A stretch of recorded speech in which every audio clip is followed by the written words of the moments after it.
Good morning. Oh man, it's bright. So I guess today, if I can open my eyes, I'm gonna spend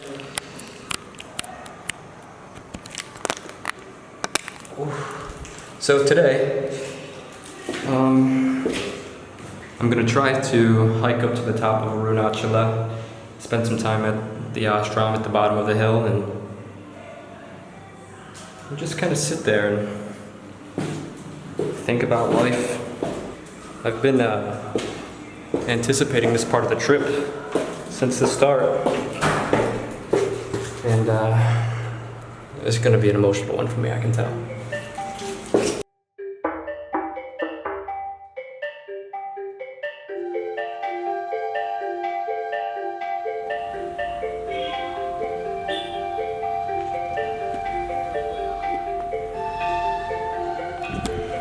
So, apparently you're not allowed to hike to the top of the mountain anymore, but you can go halfway and visit the caves that Ramana Maharshi would meditate in.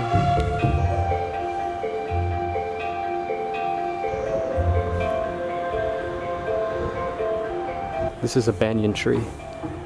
These trees are really interesting because the main tree grows out of the ground, and then it grows arms that grow back into the ground and create its own little base. So this tree, they're all one tree.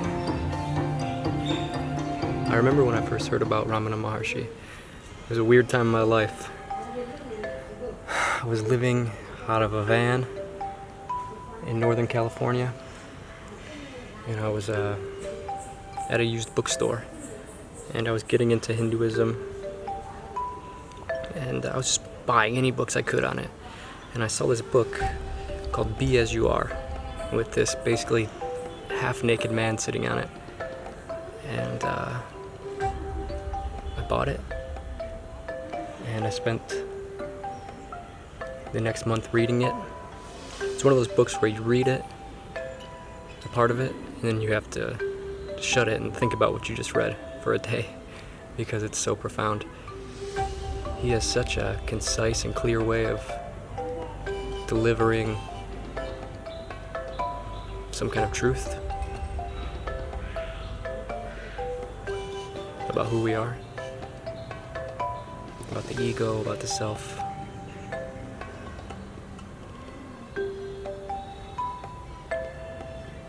Yeah, fast forward 5 years later and I'm sitting here.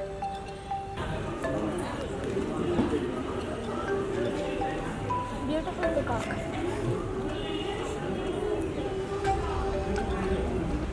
Before I came here, I had so much to say, but now that I'm here, I just can't think of anything to say. Ramana Maharshi would say things like, let come what comes, let go what goes, find what remains. You can only lose what is not you. So let it all go. Find out who you are. He would say, within and without, they mean the same thing, or nothing at all. He would recommend to focus your attention on the root of the thought I. And he would say that all attachments come from this root thought of I. That you are misidentifying yourself with your body, which then naturally you begin to identify with your body's desires. But he showed us that you can transcend these things, and that suffering is in your head, that your head is in your head, that the whole ego is not real, and that who you are, the I inside me and the I inside you, we share something that's eternal with each other.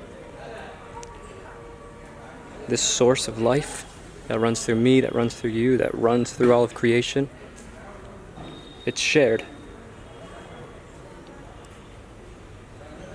So when he was dying and all his devotees were coming around to say goodbye and tell him, "No, don't leave. Please, don't go." He smiled and said, "Where can I go? I've always been here. I'll always be here. I'm just dropping the body." He would say, reality must always remain real. It doesn't come with temporary names or forms, like the body, like Dakota. He said the real reality is that which underlies these things. It's the place where these things are emerging out of. Call it consciousness, you can call it source, you can call it God, you can call it Shiva. A million different names, none of which say what it is.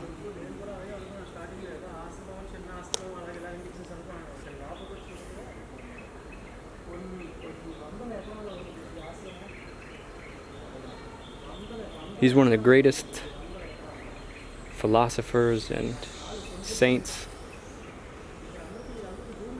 to ever live, I think. So now I'm starting my trek up Arunachala as far as to let me go. Apparently you're not allowed to walk to the top anymore. You know, when my grandma was dying, just a few months ago, she would make this joke for like 2 years. Ever since I've been coming to India, 3 years, she's been making this joke of, like, I'd ask her, "What do you want me to bring you back from India?" You know, like a gift or something. And she would always make the same joke and say, "Bring me back one of those old wise men from the mountaintops." And every time she said that, I would think of this mountain, Arunachala, and I would think of Ramana Maharshi. Namaste ji. And every time she would say that, I would think of this mountain specifically.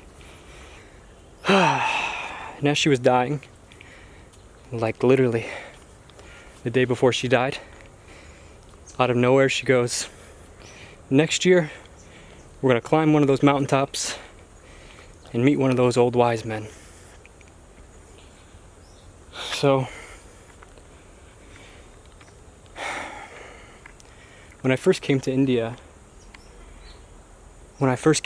3 years ago, I wanted to visit this place. This is one of the main reasons I came. But it's so far in the south that I never made it until this time. I feel like in a lot of ways, grandmas are our first best friends. I remember growing up, she had a huge candy stash in her dresser drawer. And whenever I'd go see her, me and my cousins would sneak in there and steal lollipops and like old people candy.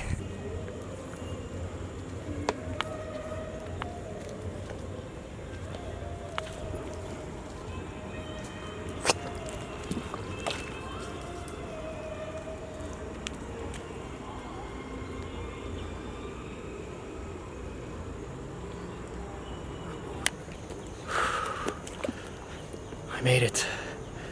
Jesus, I didn't think I'd ever make it.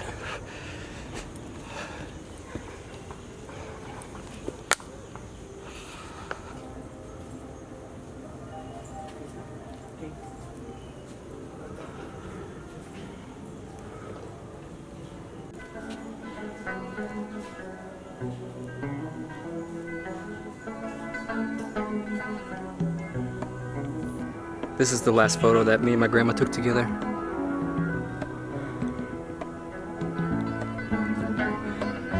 I carry this woman with me everywhere I go. In my heart, in my blood, in my soul. As she was dying, I would ask her how she was feeling, if she was afraid, what she thought was gonna happen. She told me she thinks she's gonna see her mom and her grandma again. And she made a joke about how maybe next time I'll be her grandma.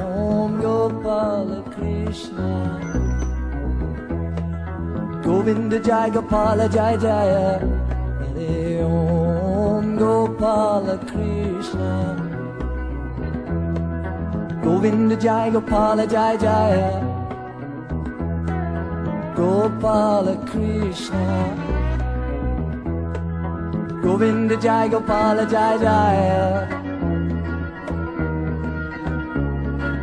Om Hare Om. Ah, so emotional. Hare Om. Whew, we've made it back down to the bottom of the hill. Hare Om. Maharshi. Some beautiful little houses. Namaste. Hello, how are you? Friend, What is your name? Apka naam. Akkana, Huh. Your name? Name? Sandosh. Sandos. Nice to meet you. You name? My name? Dakota. Dakota. Huh. This is your home? No. No. Down there. Yes. Huh. State? Tiruvannamalai. Nice to meet you. Welcome to India. Oh, thank you. Huh. Hello, namaste. Namaste. How are you? I'm fine. Nice to meet you. What is your name? My name is Dakota. What is your name? What's your name? Dinesh. Ganesh? Dinesh. Ganesh. Ah, acha naam. Hello. Hello. Hello. Hello. Well, see you guys.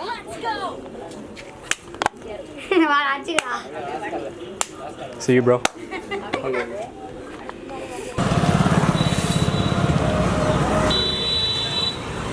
The hill's path did a whole half loop, so it spit me out. I don't really know where I'm at, but there's this big, beautiful temple right here. Outside of the Ramana Ashram, this is the most famous temple in Tiruvannamalai. And you can see the other one over there. And I think there's two more, if I remember correctly, from my site up on the top of the hill.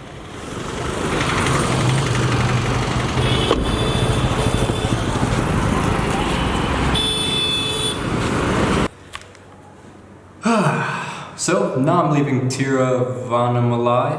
Still have trouble with that name. And I'm gonna head to a place called Pondicherry, which is a little French colony in India. India's been colonized throughout the years by many different people: French, Portuguese, the British, and little relics are left behind from those days. So Pondicherry is one of those places, and it's right on the coast, on the east coast. I think, what do you have? What's the sea over there? I don't know what sea's over there, but there's some beautiful beaches, according to the pictures I saw on Google. And Oroville is a place that's nearby. Some of you might know what Oroville is. Oroville is a little community of people, mostly I think Western people are there. Okay, so now we gotta go find a bus. Apparently they leave every hour, someone told me. So we're just gonna head to the bus station and hope for the best. See you soon.